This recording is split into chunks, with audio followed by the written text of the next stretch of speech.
skipped the family cruise, exposed their lies, and now they're begging for forgiveness. Hi, my name is Mia. I'm 28 years old, and I live in Seattle.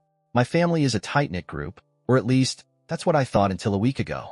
My parents, my two younger sisters, and I have always done everything together.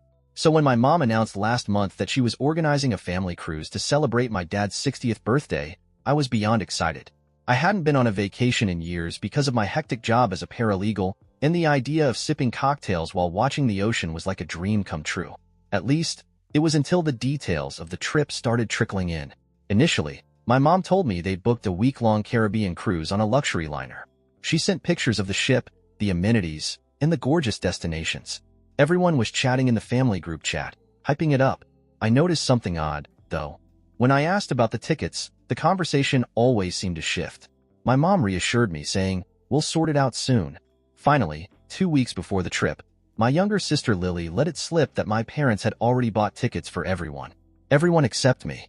What do you mean, everyone else has their tickets? I asked, my voice sharper than I intended. Lily hesitated. Oh, I thought Mom told you. She said you could, I don't know, book your own room? Book my own room? A single room on a luxury cruise costs a small fortune. The realization hit me like a ton of bricks. My parents hadn't even considered including me in the initial plans. When I confronted my mom, she brushed it off like it was no big deal. "Sweetheart, you're an adult now. We thought you'd want your own space," she said, as if that excused the exclusion. "Besides, you've got that great job. We figured you wouldn't mind paying for yourself." "Mom, I don't have great job, cruise money," I replied, trying to stay calm. "Why couldn't you have just included me with everyone else?" Her response? A shrug and a patronizing, "Well, maybe next time, honey." The more I thought about it, the angrier I got. This wasn't just about the money. This was about being treated like I didn't matter. Like I was some distant relative rather than their daughter. The breaking point came when I overheard a phone conversation between my sisters. They were discussing the spa packages and excursions my parents had bought for them.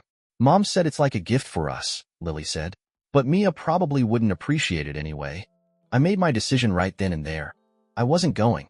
2 days before they were set to leave, I sent a simple text to the family group chat, "Hey, I'm not going on the cruise. Have fun." The fallout was immediate. My mom called me within seconds. "What do you mean you're not going? You've been talking about this for weeks." I didn't sugarcoat it. "You made it clear I wasn't part of this trip from the start.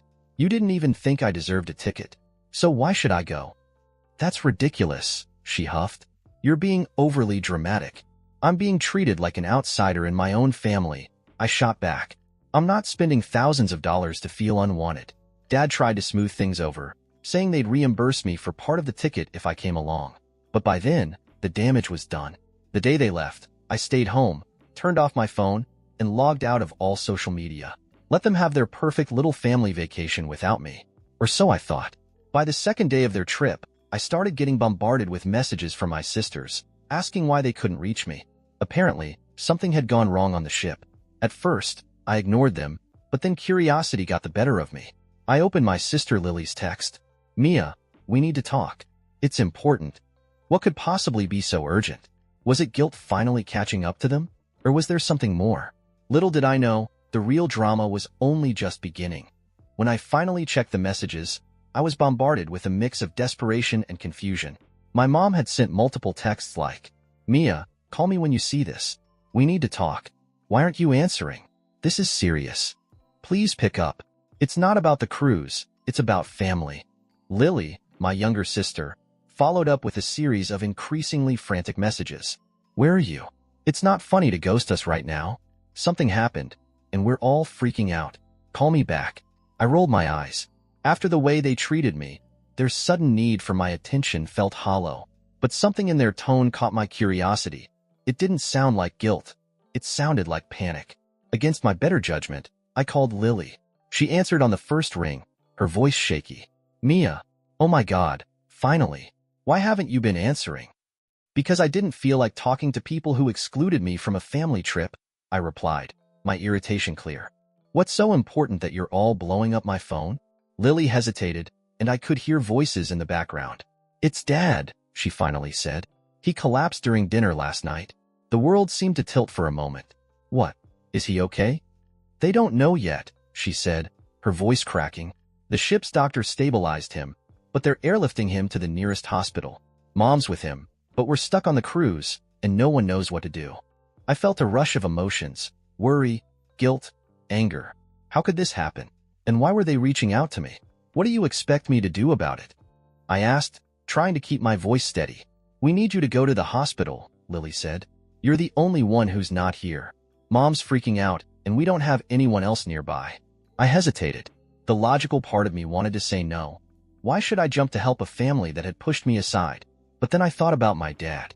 He wasn't the one who'd excluded me, and despite everything, he was still my dad. Reluctantly, I agreed. Text me the hospital information, I said. I'll head there now. The hospital was a few hours' drive from Seattle, and I spent the entire ride feeling a mix of dread and anger. I couldn't shake the thought of how none of this would have happened if they'd treated me like part of the family. When I arrived, I found my mom in the waiting room. Her usually composed demeanor was gone. She looked frazzled, her eyes red from crying. "Mia!" she exclaimed, rushing toward me. "I'm so glad you're here. How's Dad?" I asked, ignoring her attempt to hug me. She hesitated. "The doctors are running tests. They think it might have been a mild heart attack." Hearing those words made my stomach drop. I sat down, trying to process everything. "Why didn't you tell me earlier?" I asked. "Why did it take this long for anyone to let me know?" Her face fell, and she looked genuinely ashamed. "I didn't want to ruin your weekend," she said weakly. "And I didn't know how to reach you." "Didn't know how to reach me?" I repeated, my voice rising. "You knew exactly where I was. You just didn't care until you needed something." She opened her mouth to argue, but stopped herself. "You're right," she admitted quietly. "We handled everything wrong. I'm sorry." The hours dragged by as we waited for updates. When the doctor finally came out, his expression was reassuring. "Your husband is stable," he told my mom. "It was a minor cardiac episode, but he'll need to stay here for observation for a few days." Relief washed over both of us. My mom broke down in tears, and I couldn't help but feel a small pang of sympathy. Despite everything, this was still my family, and seeing her so vulnerable reminded me of the good times we'd had before all this drama. But just as I was starting to soften, my phone buzzed with a message from Lily. "Mom's acting like you're the savior of the family now." Classic. I stared at the text, my anger flaring up again. This wasn't over. Not by a long shot. The next morning, I was sitting beside my dad in his hospital room. He looked pale but alert, smiling weakly when he saw me. "Mia," he said, his voice hoarse, "thanks for coming. I wasn't sure if you'd want to." I squeezed his hand. "Of course, I'd be here, Dad. You didn't do anything wrong." He gave me a knowing look, and I felt the familiar pang of sadness. He had always been the calm in the storm of our family drama, the one person I could count on to keep things from spiraling. Seeing him like this was hard. We talked for a while about his health and what the doctors had said, but before long, my mom walked in, her phone glued to her ear. She barely acknowledged me as she started fussing over my dad, asking if he needed water, a pillow, or anything else. I stepped out to give them some space and found myself scrolling through my phone. Lily had sent more texts. "Don't think this makes up for anything. Mom's acting all grateful, but let's not forget why we're here in the first place. Maybe if you weren't so selfish, Dad wouldn't have been stressed out in the first place." I stared at the messages, my blood boiling. Was she seriously blaming me for this? Before I could respond, a nurse approached me. "Excuse me, are you Mia?" I nodded. "Your mother mentioned you'd be handling the discharge arrangements for your father. I have some paperwork for you to review." I blinked in confusion. "I'm sorry, what? I wasn't told anything about that." The nurse looked uncomfortable. "She said you'd take care of it since she needs to get back to the cruise ship." My jaw dropped. I thanked the nurse and immediately walked back into the room. My mom was still there, but she was now sitting in a corner, typing furiously on her phone. "Mom," I said, trying to keep my voice calm. "The nurse just told me you're leaving?" She looked up, startled. "Oh, Mia, I meant to talk to you about that. I need to head back to the cruise. Lily and your brother need me there. I figured you could stay with your dad until he's discharged." "You figured what?" I snapped. "You're seriously abandoning Dad to go back to a vacation?" "It's not a vacation," she said defensively. "It's a family trip, and someone has to keep things organized for the others." I couldn't believe what I was hearing. "You're unbelievable," I said. "Dad needs you here. Not me, not Lily, not anyone else, you." She flinched but didn't back down. "You're already here, Mia. You can handle it." I turned to my dad, who looked as stunned as I felt. Is this really happening? I asked him. Mia, he said softly, if it's too much, just tell the nurse. I don't want to be a burden. That was the last straw. You're not the burden, Dad, I said, glaring at my mom. She is. After my mom left, I stayed with my dad, helping him with everything from signing papers to discussing his recovery plan with the doctors. The time I spent with him was bittersweet. I hated the circumstances, but I was glad to be there for him. By the time he was discharged, I had arranged for him to stay at my apartment so I could keep an eye on him. He was reluctant at first, but I insisted. I don't trust anyone else to take care of you, I said. A few days later, my mom and siblings returned from the cruise. I didn't hear a word from them until Lily sent me another message. You're seriously letting Dad stay with you? What's your angle? It was as if she couldn't fathom the idea of me doing something selfless. My brother, Mark, chimed in later with a phone call. Mia, you're making this a bigger deal than it needs to be, he said. Dad's fine now. You don't have to play the hero. I'm not playing anything, Mark, I replied coldly.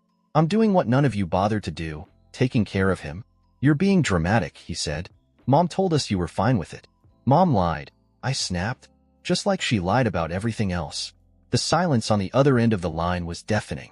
That night, I decided I'd had enough. I went through my texts, voicemails, and even old family photos, piecing together a clear timeline of how my family had treated me over the years. I wasn't just going to sit back and let them rewrite the narrative. I crafted a message, a long, scathing one, and sent it to our family group chat. It started with, since none of you seem to understand how much you've hurt me, let me remind you. And it ended with, from now on, I'm done being the scapegoat. If you want to be a family, start acting like one. Then I muted the chat. The next day, my dad noticed I seemed quieter than usual. Mia, he said, are you okay? I'm fine, Dad, I said, forcing a smile. Just finally setting some boundaries. He nodded thoughtfully. Good. You deserve better. Hearing that from him made all the difference. For the first time in years, I felt like I wasn't alone in this. But deep down, I knew this wasn't the end of the drama. If anything, it was just the beginning. The family group chat remained eerily quiet after my message. No angry replies, no defensive excuses, just radio silence. It was unsettling, but I refused to let it get to me.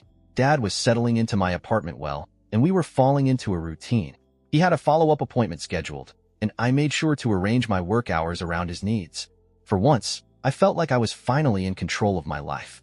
Then, 3 days later, my doorbell rang. When I opened the door, I found my mom standing there, arms crossed and face set in a scowl. Behind her were Lily and Mark, both looking less angry and more awkward. Can we come in? My mom asked, though it wasn't really a question. I sighed and stepped aside. What do you want? They filed in, their presence immediately making my small living room feel claustrophobic. My dad, who had been reading on the couch, looked up in surprise. Hey, Dad, Mark said sheepishly, scratching the back of his neck. What's going on? My dad asked, his voice cautious. Mom wasted no time. We're here to talk some sense into Mia, she declared. This family can't function with all this division. I laughed bitterly. You mean, it can't function without someone to blame for everything? That's not what I mean, and you know it, she snapped. Lily, who had been uncharacteristically quiet, finally spoke up. Look, Mia, we get it, you're mad. But airing all that in the group chat? That was low. Low. I repeated, incredulous. You're calling me out for being low after everything you've said and done to me? Mark raised his hands defensively. Nobody's perfect, okay? But dragging the whole family into it was unnecessary. I turned to my dad. You see this, right? This is what they always do. Turn it around on me. Dad nodded slowly, his expression thoughtful. I see it, Mia. I've seen it for years. That clearly wasn't what Mom was expecting. What are you talking about? She demanded. You're just going to let her badmouth us? I'm not badmouthing anyone, I said. I'm telling the truth. And if you can't handle that, maybe you should think about why. The room fell silent. Lily looked at the floor, Mark fidgeted, and Mom opened her mouth to argue but closed it again when she realized she had nothing to say. Finally, my dad broke the silence. Mia's done more for me in the past week than any of you have in years. If you're here to guilt her or make her feel bad, you can leave. I felt a lump rise in my throat. Dad had always been kind to me, but he'd never stood up for me like this before. Mark muttered something under his breath, but Mom shot him a warning look. Fine, she said, her voice icy. But don't expect us to come running if you need us, Mia. I laughed again, this time without bitterness. I've never expected anything from any of you. That's the whole point. After they left, I felt a strange mix of relief and sadness. Relief that I'd finally stood up for myself and sadness that it had come to this. Dad put a hand on my shoulder. You did the right thing, he said. Did I? I asked. It doesn't feel like it. It will, he assured me. Sometimes doing the right thing means letting people go. A week later, I got an email from my aunt, Mom's sister. She'd heard about the family drama and wanted to check in on me. We hadn't spoken much over the years, but she'd always been kind. Her message read, Mia, I just want you to know that I've always admired your strength. Your mom and siblings don't see it, but I do. If you ever need anything, I'm here. For the first time in weeks, I felt a glimmer of hope. Maybe I didn't need my mom, Lily, or Mark to feel like I had a family. Maybe family could be something I built for myself. The next few months were quiet. My mom and siblings kept their distance, and I focused on taking care of my dad and rebuilding my own sense of self. Slowly but surely, I started to feel like I was finally living my own life on my terms. And as for my family, let's just say, the silence was the loudest message they'd ever sent.